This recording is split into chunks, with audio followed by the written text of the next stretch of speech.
Oke. Kebetulan adalah Museum Konferensi Asia Afrika.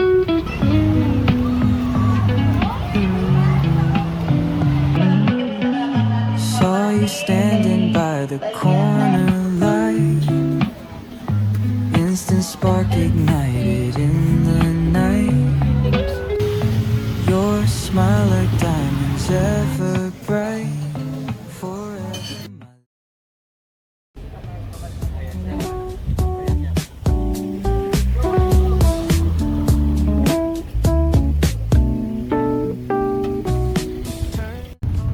Membuka episode trip sederhana di Bandung, kita mulai dengan perjalanan menikmati sore menggunakan GrabCar dari stasiun Bandung menuju ke penginapan. Cukup lelah rasanya dengan perjalanan 7 jam di kereta tadi ya.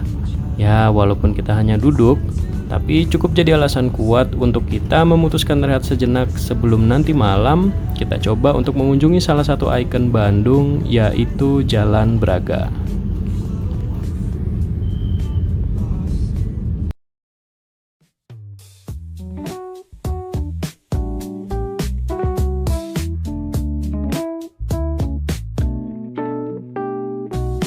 Turn on the dial, feel the beat. Footsteps tapping in the street.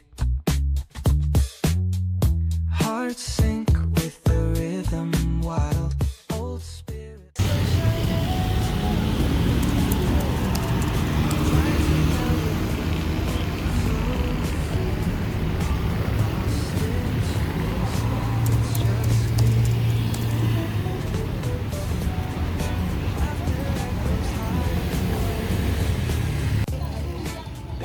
Selamat datang di ujung Jalan Braga.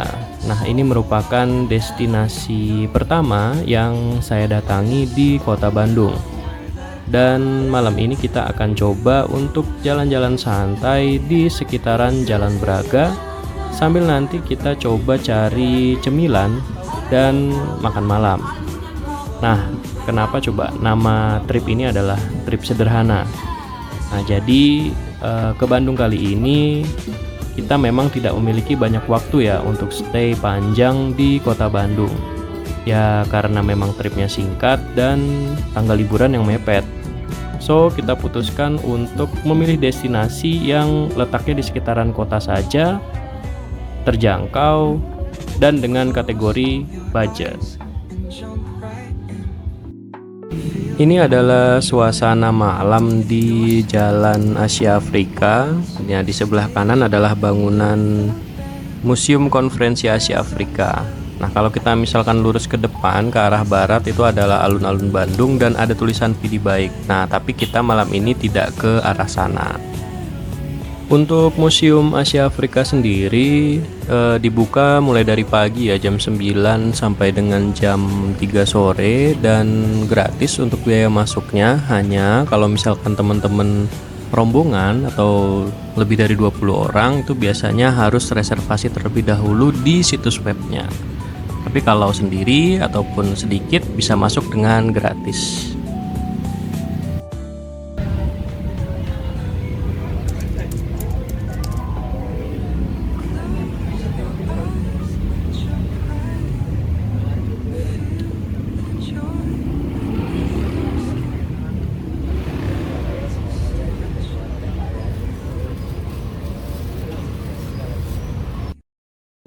Jalan Braga sendiri itu sebenarnya terbagi ke dua sisi ya, yang sisi utara dan sisi selatan. Nah, yang pertama tadi kita berada di sisi selatan yang langsung berujung ke Jalan Asia Afrika. Sementara ini adalah kondisi di sebelah utaranya, dan untuk kondisinya sendiri cenderung lebih ramai daripada yang di sisi selatan. Nah, tidak afdol rasanya kalau malam kita sudah berjalan kaki cukup jauh tapi tidak makan. Nah, selanjutnya kita akan cobain salah satu destinasi kuliner yang ada di sekitaran hotel dekat tempat kita menginap. Sepertinya enak dan rating Google-nya juga bagus, yaitu adalah nasi goreng.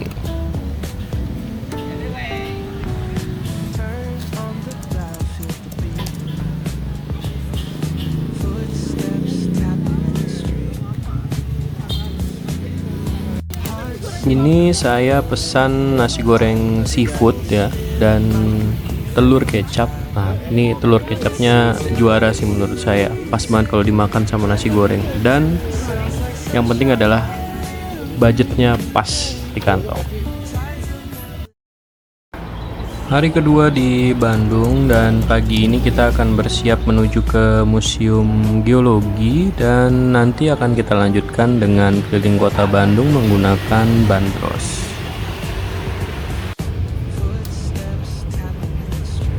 Ini kita baru aja pesan tiket untuk masuk ke Museum Geologi ya, dan harganya sangat terjangkau. Untuk pelajar sendiri itu hanya kena tarif Rp2.000 dan untuk umum hanya Rp3.000.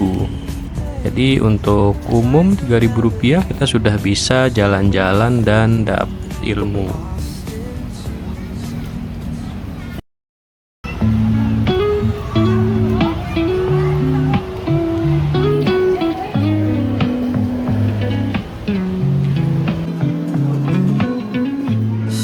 Standing by the corner light, instant spark ignited in the night. Selamat datang di Museum Geologi Bandung, yang merupakan satu-satunya museum geologi yang ada di Indonesia. Nah, letaknya ada di Jalan Diponegoro, Kota Bandung.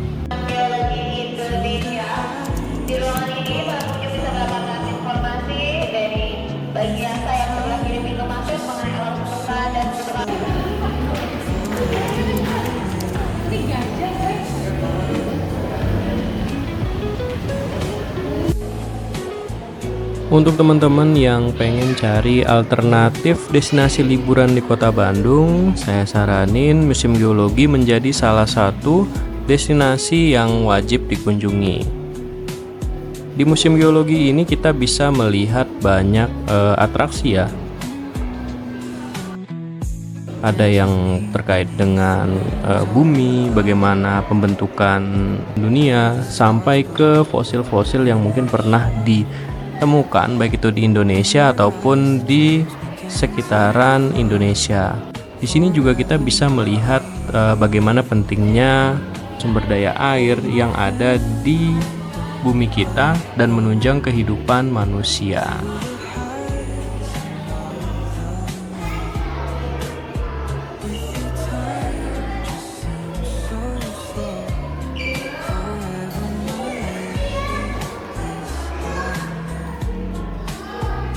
Jadi selain kita bisa berwisata dengan harga yang terjangkau, juga banyak ilmu yang bisa kita dapetin melalui wisata di Museum Geologi Bandung.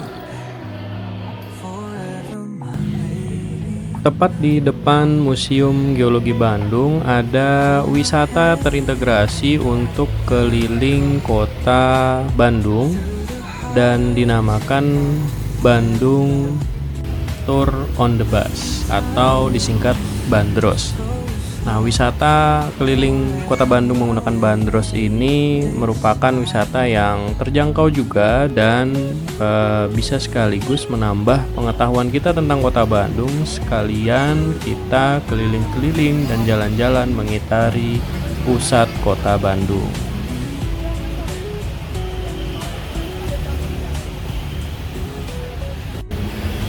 Untuk teman-teman yang ingin jalan-jalan menggunakan bandros, jangan khawatir karena di bandros ini sudah ada tour guide di setiap armada bisnya yang akan menjelaskan masing-masing sejarah maupun cerita tentang sudut kota Bandung yang kita lalui, mulai dari Gedung Sate, Jalan Braga, Asia Afrika, sampai ke alun-alun kota Bandung. Karena berkumpulnya semua kalangan band di Bandung, berkumpul di sini tentunya untuk berkompetisi. Nah, ini ada kuliner Ambrosio, ini the best pastry di kota Bandung, dan ini cabangnya ada di Kota Baru Parahyangan. Nah, ini sekarang, dan ini masih bangunan asli. Ini bangunan induknya, bangunan aslinya ya. Dan 1908 tahun didirikan. 0 km Bandung atau monumen 0 km Bandung. Kita lihat di sisi kanan inilah monumen 0 km Bandung yang berambut belakang di sana adalah gedung Hindia Belanda.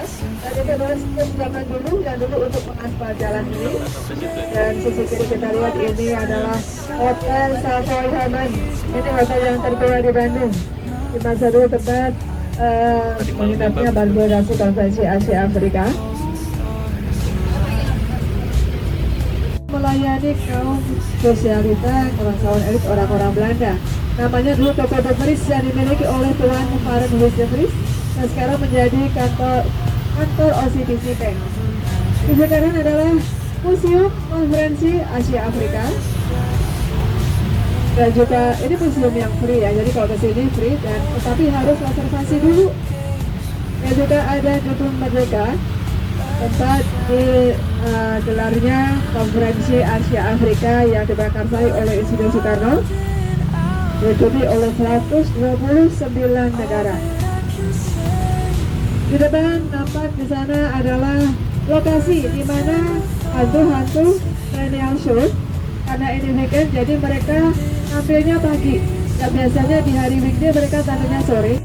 Ini hantu liar.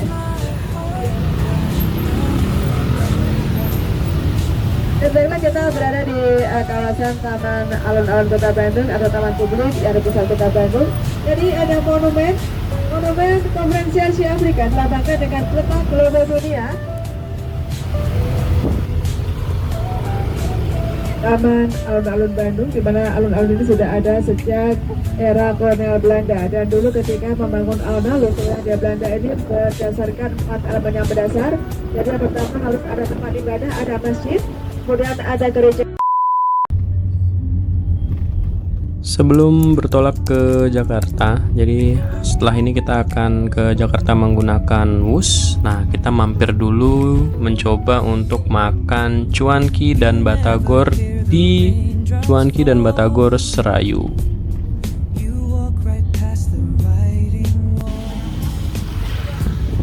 Nah, jadi di tempat makan Cuanki dan Batagor Serayu ini, kalau kita datang di jam makan siang, terutama weekend ya, itu antrinya sudah luar biasa seperti ini sampai mengular ke pinggir jalan.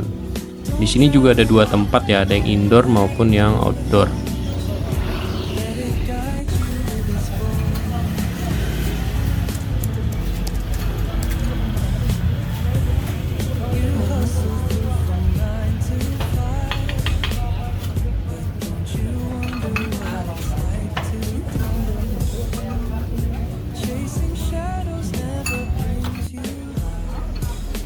Nah, walaupun antriannya mengular sampai ke pinggir jalan, tetapi untuk pelayanannya saya rasa ini cukup cepat juga ya, karena memang porsi dari makanannya sudah disiapkan dan tinggal diberikan kuah kalau misalkan ada pengunjung yang datang. Untuk menunya sendiri ada 2 ya, satu cuanki itu sendiri, yang kedua adalah batagor. Nah, kalau yang menjadi juara sih kelihatannya cuankinya nih.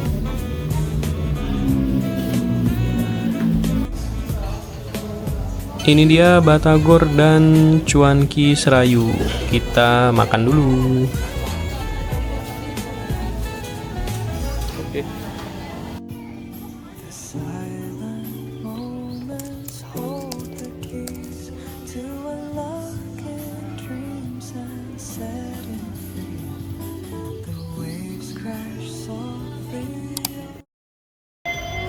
Kembali menapaki jejak di stasiun Bandung, mengartikan kalau trip singkat kita di Bandung kali ini akan segera berakhir. Tapi keseluruhan perjalanan kita masih akan terus berlanjut pada video part selanjutnya. Dengan menggunakan kereta cepat Bandung-Jakarta siang ini, kita akan berkejar dengan waktu untuk melanjutkan perjalanan ke Jogja nanti malam menggunakan kereta api yang baru saja keluar jadwalnya di GAPK 2025.